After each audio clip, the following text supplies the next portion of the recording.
Amy Love here, and I am altering a cigar box today.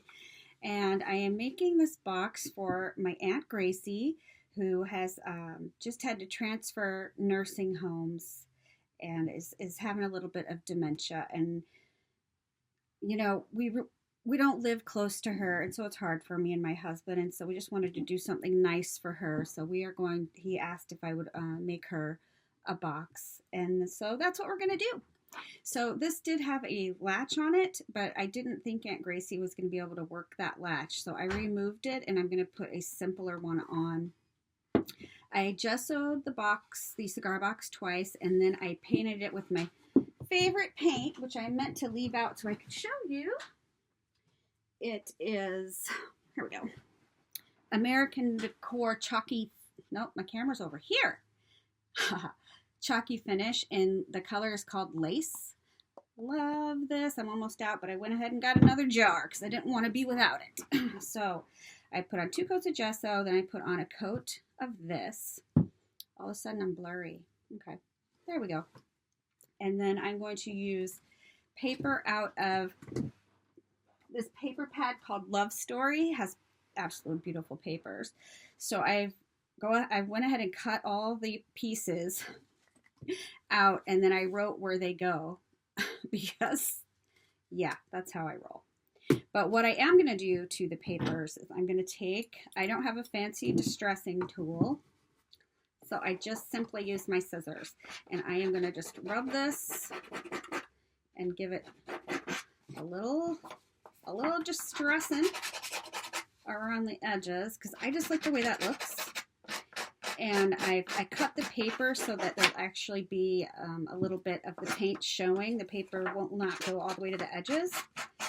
So when you do that, I really like to distress the edges of the paper. To me, it just looks better, I think. So I'm not going to do all of these. I'm just showing you the one. Keep you here all day watching me distress paper. Okay. So once we get all of the edges distressed, and I don't distress too much. Like, I know some people like to have rips and tears so you can bend up some pieces of the paper. I'm not really digging that so much, so I just really just give it a light distress, I guess I'd say. Okay, so I got all the edges, so they're not sharp edges anymore. I really like that.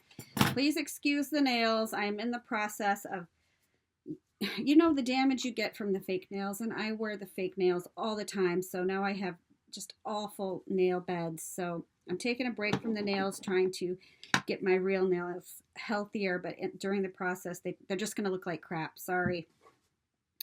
And then once I distress with the scissors, I'm going to use the, gosh, I keep forgetting my camera's over here. The Tim Holtz Distress Ink, and I'm going to use the tea dye. I usually use Vintage Photo for everything, but I wanted a little bit of a lighter on this, so I'm just going to go around the edges of every single piece of paper I cut.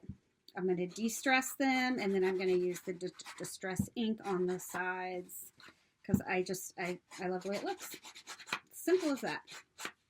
Love the way it looks. Okay, so see how pretty I wish I had a bigger piece. See how this is clean and sharp edges, and this one's more, it's just softer. It brings a softness to it. So I am going to glue on, after I distress all these papers, I'm going to glue all of the paper onto the box with the best glue ever. This is by Scrap Perfect. This is wonderful for paper crafting. It's amazing, amazing glue. So I'm going to go ahead and put all the paper on the box, and then I'll come back and show you how we're going to embellish it. When we get to the fun part, I'll be back.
So here is the finished box that I made for Aunt Grace.